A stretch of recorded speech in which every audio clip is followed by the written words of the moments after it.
අද 2021 මැයි 22 සෙනසුරාදා සිරස්තල දිනකදී මෙරටින් වාර්තා වූ වැඩිම කොවිඩ් මරණ ඊයේ ඉන් 14ක් නිවෙස් වන මිය ගිහින් 6 වැනි ගැබිණි කාන්තාවත් ජීවිතක්ෂයට දිවයිනටම සංචලන සීමා අඛණ්ඩව ක්‍රියාත්මකයි. ලොව ප්‍රකට වෛරස් වේදී මලික් පීරිස් ශ්‍රී ලංකාව මුහුණ දී ඇති අනතුර පෙන්වා දෙයි. So we, I think, are at a tipping point. COVID වසංගතය හමුවේ ඉන්දියාවේ ප්‍රාන්ත 19ක කළු දිලීර රෝග ව්‍යාප්තියක්. ඇමරිකාවේ ආසාදිතයන්ටත් දිව දිගුවීමේ රෝගයක්. බෙන්ගාල බුක්ක ආශ්‍රිත ප්‍රදේශයේ අඩු පීඩන තත්ත්වයක්. දීවර හා නායක කටයුතු වලින් ඉවත් වන්න කාලගුණ විද්‍යා දෙපාර්තමේන්තුවෙන් ඉල්ලීමක්. From Ada Derana, this is Ada Derana Prime Time with Naomi Fernando and Sanka Amrajit. Live from Studio 24 in Colombo. ආයුබෝවන් ඔබ අදත් එක්වන්නේ ශ්‍රී ලංකාවේ අංක 1 සහ විශ්වසනීයම පුවත් විකාශය අද දෙරණ 6:55 සමගින්. මෙරට සමස්ත කොවිඩ් මරණ සංඛ්‍යාවෙන් 40%ක් මැයි මාසයේ ගෙවුණු දින 21 තුල සිදු වෙතයි සෞඛ්‍ය අංශ වාර්තාවල දැක්වෙනවා. තවත් කොවිඩ් මරණ 44ක් සෞඛ්‍ය සේවා අධ්‍යක්ෂ ජෙනරාල්වරයා ඊයේ තාවුරු කළ අතර දිනක් තුල මෙරටින් වාර්තා වූ වැඩිම කොවිඩ් ආසාදිත මරණ සංඛ්‍යාවද මෙයයි. කොවිඩ් 3 වන රැල්ලේ 6 වන ගැබිණි මරණයත් එම මරණ අතරට අයත්.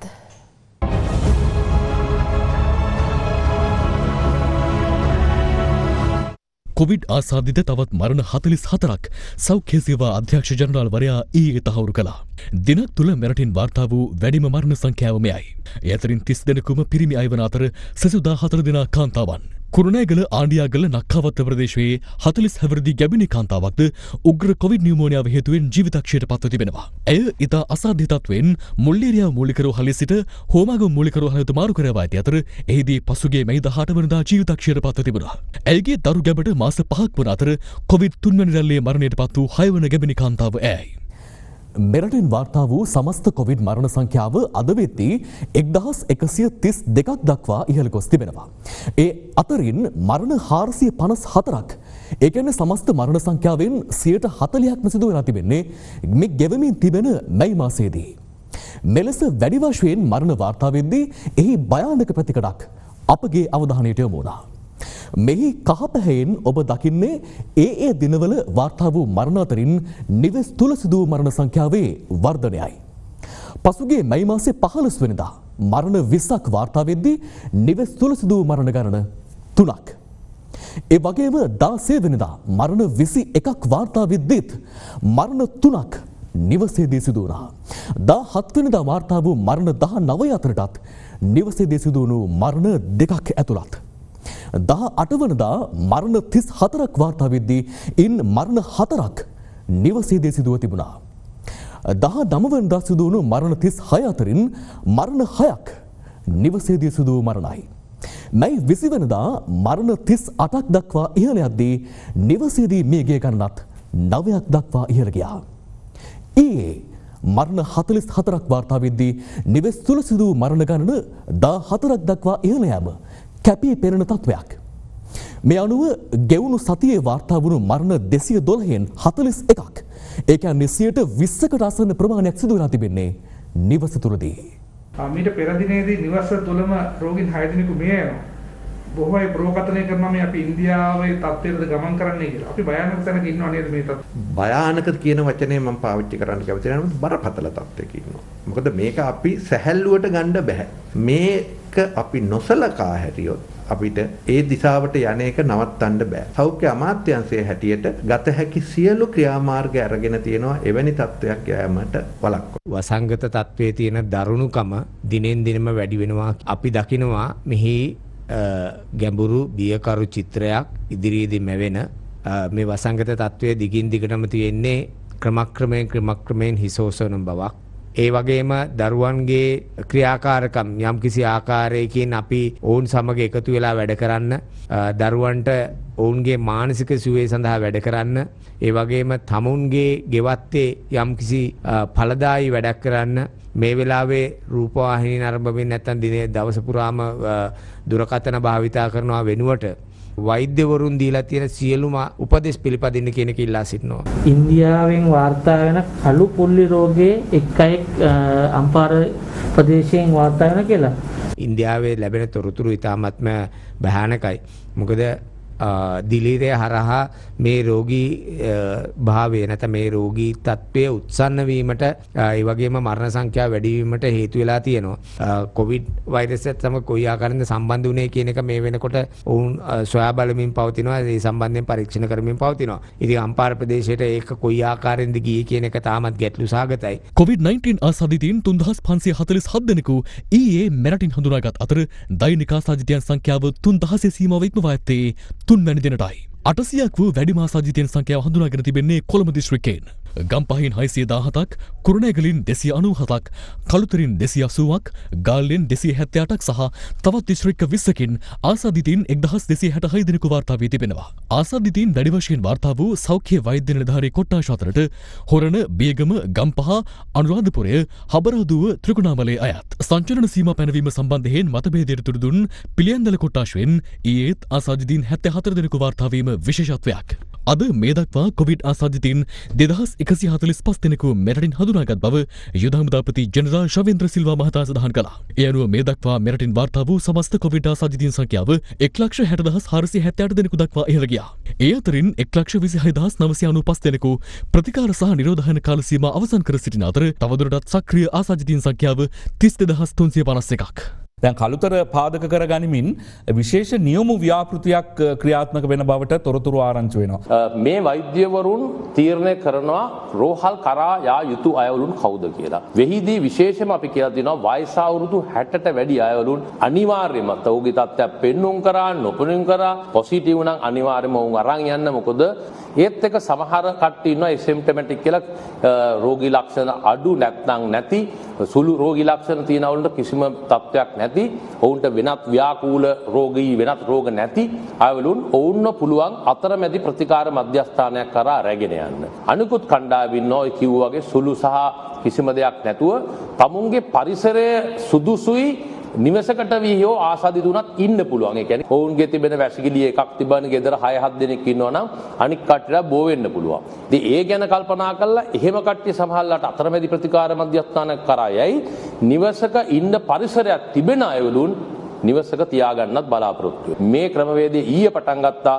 අද හෙට දවස් 3ක් අපි මේක කරලා මේක නැවත විශ්ලේෂණය කළා. මේක සුදුසු නම් අපි කොළඹ දිස්ත්‍රික්කයේ ගම්පහ දිස්ත්‍රික්කයෙන් ආරම්භ කරලා මේක හොඳට ඒ ක්‍රමවේදය යනවා නම් අපි අනිත් දිස්ත්‍රික් වලටත් මේ ආකාරයෙන්ම කරගෙන යන්න අපි බලාපොරොත්තු වෙනවා. පවතින තත්ත්වයේ හමුවේ කොවිඩ් රෝගීන්ගේ සංකූලතා සහ ඔක්සිජන් අවශ්‍යතා ඉහළමින් පවතින බැවින් දෙවේනි රෝහල් රැසකට අවශ්‍ය වෛද්‍ය උපකරණ ලබා ගැනීම සඳහා උපකාර කරන ලෙසට ඉල්ලා කොවිඩ් රෝග පාලන කටයුතු පිළිබඳ රාජ්‍ය අමාත්‍ය විශේෂඥ වෛද්‍ය සුදර්ශනී ප්‍රනාන්දුපුල්ලේ මහත්මිය ඔස්ට්‍රේලියාවේ ශ්‍රී ලංකා කොන්සියුල ජනරාල් ලක්ෂ්මන් හුළුගල්ල මහතා වෙත ලිපියක් යොමු කර තිබෙනවා. උතුරු පළාත, නැගෙනහිර පළාත, කෑගල්ල සහ ගම්පහ දිස්ත්‍රික්කවල රෝහල් සඳහා දැනට අඩුපාඩුවක් පවතින ඔක්සිජන් යන්ත්‍ර ඇතුළු වෛද්‍ය උපකරණ 2500ක පමණ ලයිස්තුවක්ද එම ලිපියට අයත්. ජනාධිපති ගෝඨාභය රාජපක්ෂ මහතා ලබා දුන් උපදෙස් අනුව පොළොන්නරුව දිස්ත්‍රික් මහරෝහල සඳහා PCR යන්ත්‍රයක් ලබා දීම අද සිදු වුණා. ඒ පොළොන්නරුව දිස්ත්‍රික් ලේකම්වරයාට වෙන් වූ අරමුදල් වලින් රුපියල් ලක්ෂ 62ක් වැය කරමින් උතුරු මැද පළාත සඳහා වූ එකම PCR යන්ත්‍රය මීට පෙර තිබුණේ අනුරාධපුර ශික්ෂණ රෝහලේ පමණක් වන අතර මෙම PCR යන්ත්‍රය මගින් යාබද දිස්ත්‍රික්ක කිහිපයකත් කොවිඩ් රෝගීන්ගේ වාර්තා ලබා දීම කඩිනම් කිරීමට අපේක්ෂිතයි. PCR සහ රැපිඩ් ඇන්ටිජන් පරීක්ෂණ සිදු කරන පෞද්ගලික රෝහල්වලට නිශ්චිත මාර්ගෝපදේශ 4ක් සෞඛ්‍ය අමාත්‍යාංශය නිකුත් කර තිබෙනවා. ඒ අනුව අදාළ පරීක්ෂණ කළ යුත්තේ ප්‍රතිකාර නිශ්චය කිරීම බහර වෛද්‍ය විශේෂඥයා හෝ වෛද්‍ය නිලධාරියා හෝ එකී අවශ්‍යතාව නිර්දේශ කරත්නම් පමණයි. සාම්පල ලබා ගැනීමෙන් පසු ප්‍රතිඵල ලැබෙනතුරු අදාළ ආයතනයේ හෝ නිවස ඇතුළත හුදකලා වරඳින් සිටින ලෙස රෝගියාට නියම කළ යුතු වනවා. රෝගියාට කොවිඩ් වෛරසය ආසාදනය වී ඇතනම් සෞඛ්‍ය අමාත්‍යාංශයේ වසංගත රෝගයකට හෝ අදාළ ප්‍රදේශයේ සෞඛ්‍ය මුඛ්‍ය වෛද්‍ය නිලධාරීවරයාට සහ රෝගියාට දැනුම් දීම රෝහල් බලධාරියාගේ වගකීමක් බවද එහි සඳහන්. වගකීම යුතු වෛද්‍යවරයාගේ නිර්දේශය පරිදි බලයලත් කොවිඩ් ප්‍රතිකාර මධ්‍යස්ථානයක රැඳවීමට රෝහල් බලධාරීන් ක්‍රියා කළ යුතු වෙනවා. යම් පෞද්ගලික රෝහලක් මෙම නියමයන් කඩ කරන්නේ නම් PCR සහ රැපිඩ් ඇන්ටිජන් පරීක්ෂණ කිරීමට එම රෝහලට ලබා දී ඇති අවසරය අවලංගු කරන බවද සෞඛ්‍ය සේවා අධ්‍යක්ෂ ජනරාල්වරයා දැනුම් දෙනවා. කොවිෂීල්ඩ් එන්නතේ දෙවන මාත්‍රාව පුද්ගලයන් 6497 දෙනෙකුට ඊයේ ලබා දී ඇති අතර ඒ දෙවන මාත්‍රාව ලැබූ සමස්ත පුද්ගලයන් ගණන 320196ක්. සයිනෝෆාම් එන්නතේ පළමු මාත්‍රාව ඊයේ ලබාගත් පුද්ගලයන් ගණන 16120ක් වන අතර එනුව මේ දක්වා එම එන්නත ලබාගත් සමස්ත පුද්ගලයන් ගණන 5,1493ක් බව සෞඛ්‍ය අමාත්‍යාංශය සඳහන් කළා.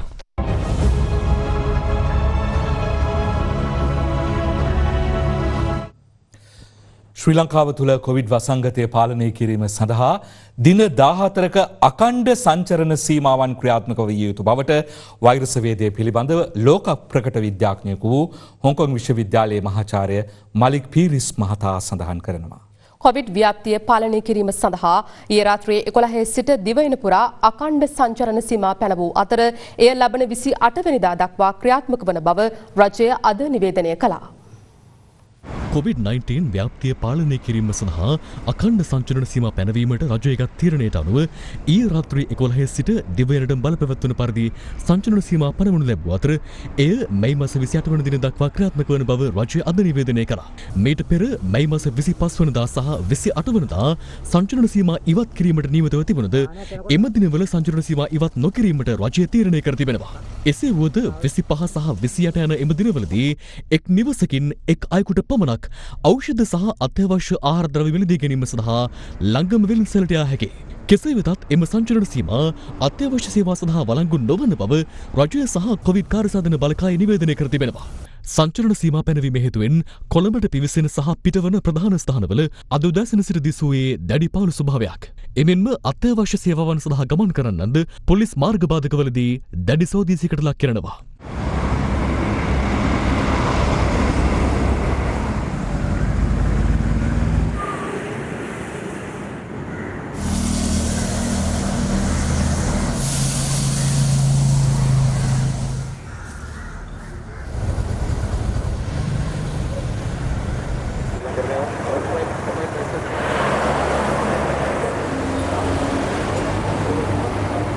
කොළඹ කොටුව ප්‍රදේශය අද උදෑසන දිස් වූ ආකාරයයි මේ.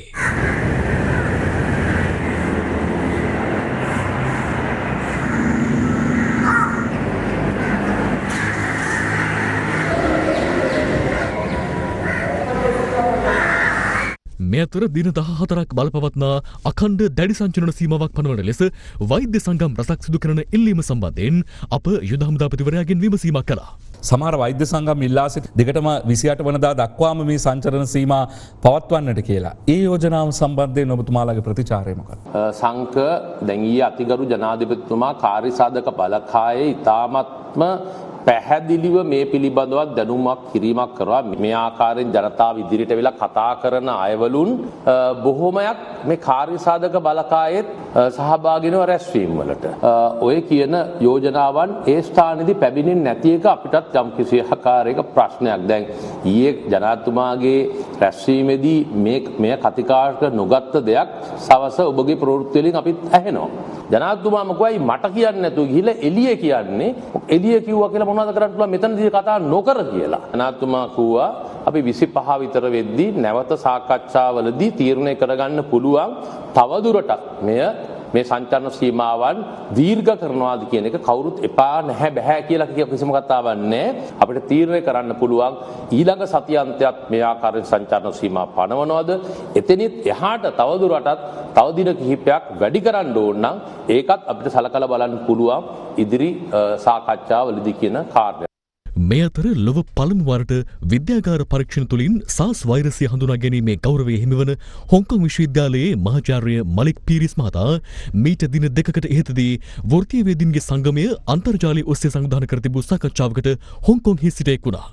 එහිදී සංචලන සීමා පැනවීමේදී එය දින 14ක් සඳහා පැනවීමේ විද්‍යාත්මක අවශ්‍යතාවය වෛරස් වේදය පිළිබඳ විශේෂඥවරයා පැහැදිලි කළේ මෙලෙසින්.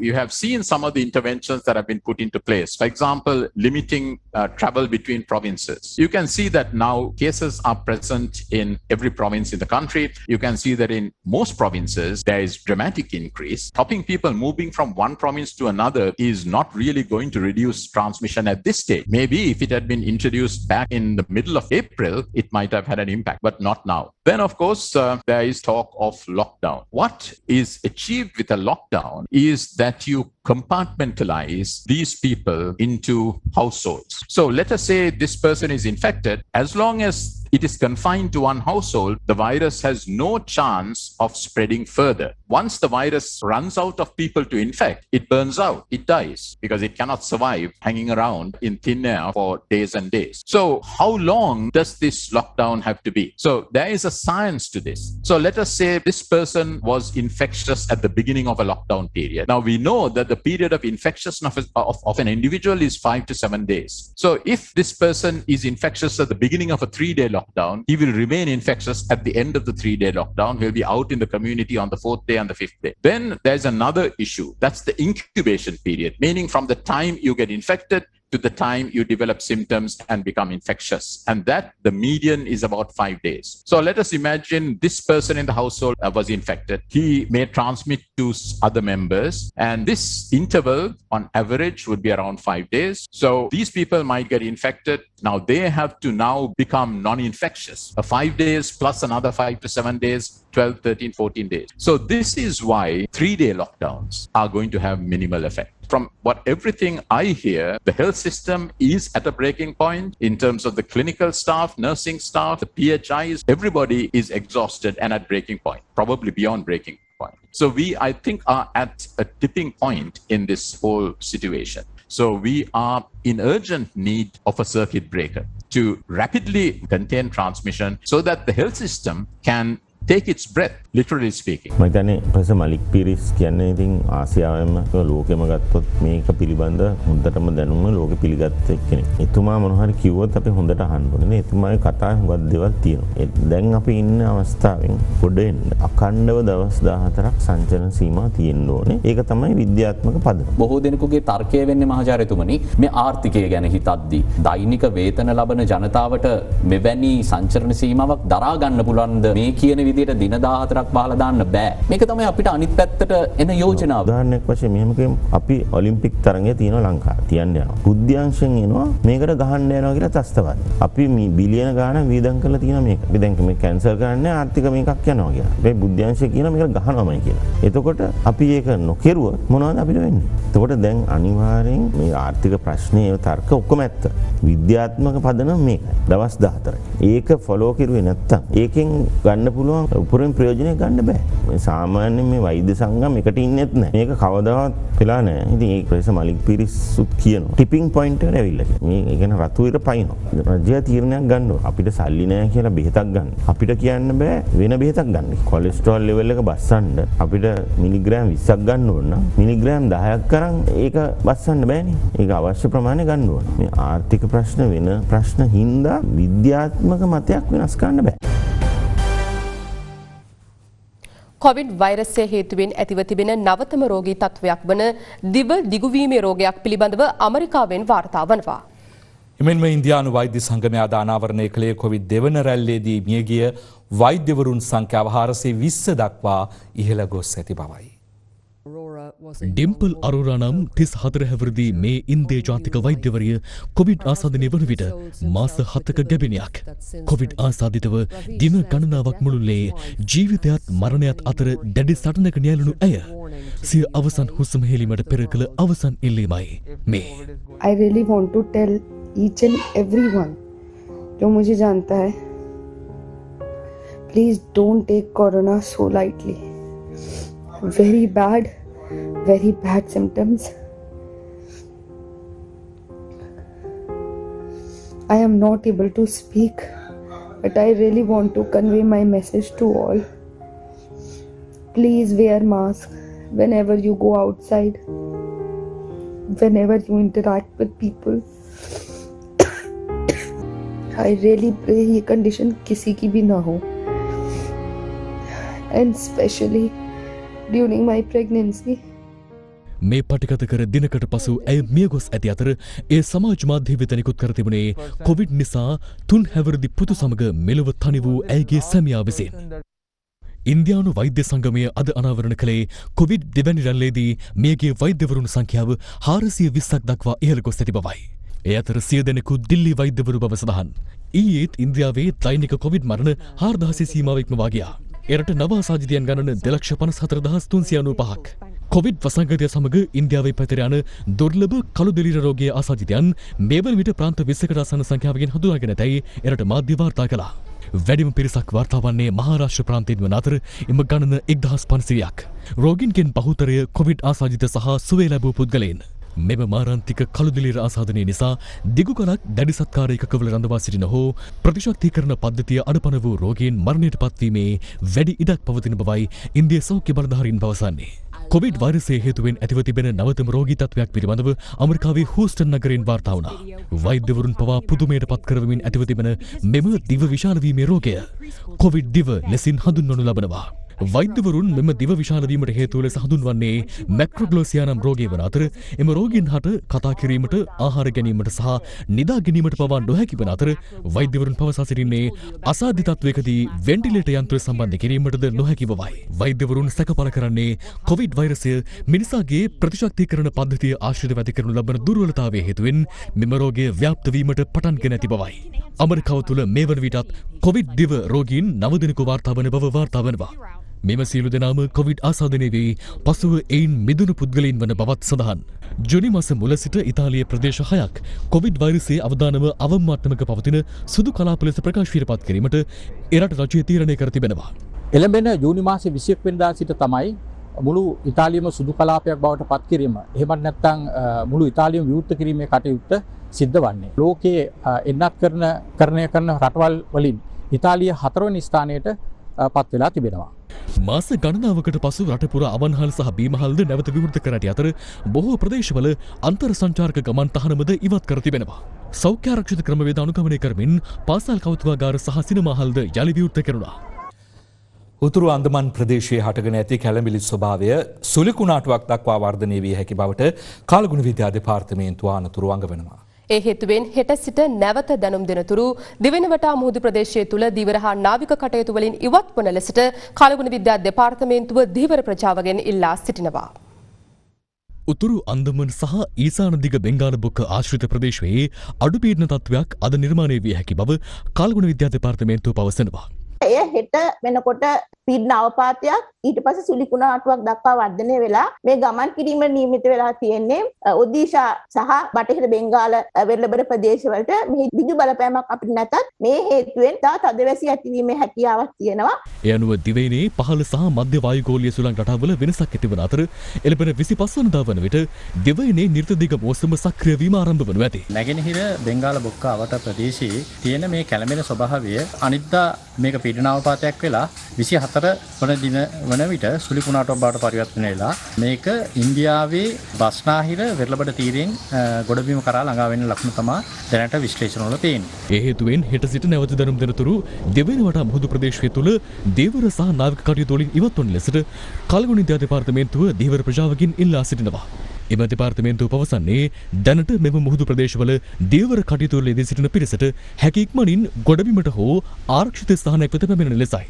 වාරිමාර්ග දෙපාර්තමේන්තුව පවසන්නේ නිර්ජදිග මෝසම සක්‍රිය වීමත් සමග කළු, කැලණි, ගින්, නිල්වලා සහ අත්තනගලු ඔය ආශ්‍රිතව ගම් වතුර තත්ත්වයන් ඇතිවීමේ අවදානමක් පවතින බවයි. ඊට අමතරව බෙන්තර ගඟ, දැදුරුවය, මහාවය සහ නිල්වලා ගඟට අනිත් පැත්තෙන් තියෙන කිරමෝය කියන ගංගා ද්‍රෝණි මේ ගංගා ද්‍රෝණි වල විශේෂයෙන්ම පහත් බිම් වල ගම් වතුර තත්ත්වයන්ට ලක්විය හැකි ප්‍රදේශවල වෙසෙන ජනතාව ඇතිවිය හැකි ගම් වතුර තත්ත්වයන් සම්බන්ධයෙන් දැඩි අවධානයකින් පසුවීම අත්‍යවශ්‍ය වෙනවා.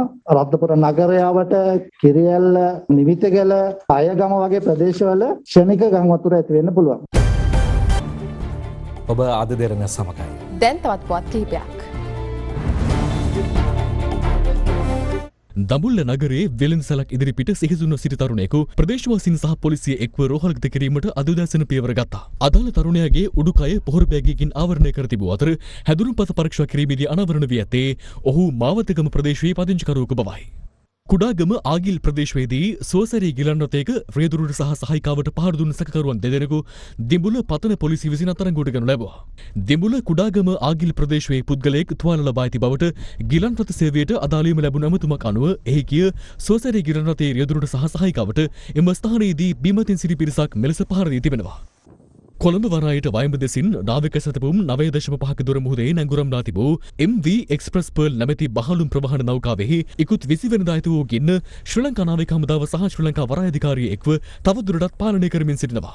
කෙසේ වෙතත් සමුද්‍රීය පරිසර ආරක්ෂණ අධිකාරිය සඳහන් කළේ නෞකාවේ ඇති රසායන ද්‍රව්‍ය මුහුදට කාන්දු වීම තුළින් සාගර ජල දූෂණයක් සිදු ඇති බවට උපකල්පනය කරන බවයි. සියල්ලට ප්‍රථම මිනිස්කම පෙරදරි කරගත් මනුසත් දෙරණ ඩයලොග් ආයතනය සමගින් එක්ව ආරම්භ කළ අත්‍යවශ්‍ය ආහාර ද්‍රව්‍ය බෙදා දීමේ වැඩසටහන අද 5 වෙනි දිනටත් ක්‍රියාත්මක කෙරුණා. රජයේ රෝහල් වෙත අවශ්‍ය වෛද්‍ය උපකරණ බෙදා දීමද මීට සමගාමීව සිදු කෙරෙනවා. මනුසත් දෙරණ සහ ඩයලොග් එක්ව රජයේ රෝහල් වෙත අවශ්‍ය වෛද්‍ය උපකරණ බෙදා දීමේ ක්‍රියාන්විත අද 5 වෙනි දිනටත් ක්‍රියාත්මක කෙරුණා. තමුත්තේගම මූලික රෝහලේදී එම වැඩසටහන ක්‍රියාත්මක කෙරුණේ මෙලෙසින්.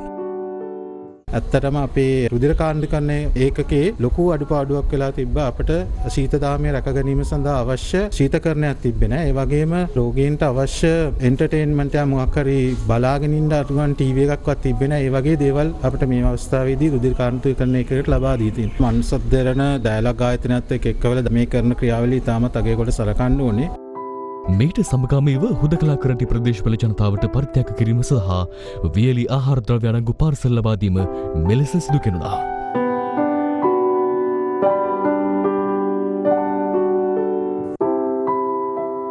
මනුසත් දෙරණ සහ ඩයලොග් එක්ව මෙම සමාජ සත්කාරය ඉදිරියේදීත් අඛණ්ඩව ක්‍රියාත්මක කිරීමට නියමිතයි.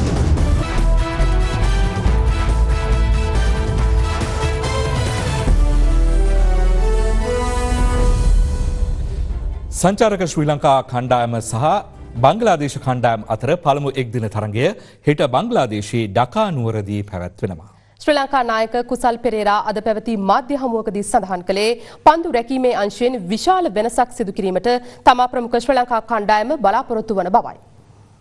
ශ්‍රී ලංකාව සහ බංග්ලාදේශය අතර මේ දක්වා එක්දින තරග 48ක් පවත්වා තිබෙන අතර ශ්‍රී ලංකාව ඉන් තරග 39ක්ම ජයගෙන තිබෙනවා. බංග්ලාදේශය ජයගෙන ඇත්තේ තරග 7ක් පමණයි. මේ අතර හෙට තරගය සඳහා ශ්‍රී ලංකා කණ්ඩායමේ සංවේදනය පිළිබඳව නායක කුසල් පෙරේරා අද මෙලෙස අදහස් පළ කළා. කුසල් හෙට තරගෙදී ඔබ කණ්ඩායම කඩුළු රකින්න විදියට ක්‍රීඩා කරයිද නැත්නම් දික්වැලට අවස්ථාවක් තියෙයිද? ගොඩාක් දුරට මම කඩුළු රකින්න අවස්ථාවක් තියෙනවා. දික්වැල කියන එක නම් හොඳටම සෙල්ලම් කරලා තියෙනවා. නමුත් අර ටීම් එකේ බැලන්ස් එක කියලා බලනකොට අපිට සමහර තීරණ ගන්න වෙනවා. ගොඩාක් සංචිතය හදන්නේ ප්‍රධාන වේග පන්දු දෙන්නයි බෝලිං ඕල් රවුන්ඩර් කෙනෙක් තමයි හිතාගෙන ඉන්නේ ස්පිනර්ස්ලා දෙන්නෙක් එක්ක. ලොකු බලාපොරොත්තුවක් තියෙනවා මගේ ෆීල්ඩින් වලින් ලොකු වෙනසක් කරන්න පුළුවන් ඒ කියන දේ ගොඩාක් ඔළුවේ තියෙනවා මගේ. ශ්‍රී ලංකා බංග්ලාදේශ පළමු එක්දින තරගය හෙට දහවල් 12:30ට ආරම්භ වීමට නියමිතයි. ඒ සමගින් ප්‍රවෘත්ති අවසන්. යෞවනයේ සිහින සැබෑ කරන තාරකා පෙළහර දෙරණ ඩ්‍රීම් ස්ටාර් සීසන් 10 සජීවී ප්‍රාසංගික අත්දැකීමත් සමග දැන් ඔබට එක් විය හැකියි. සුබ රාත්‍රියක්.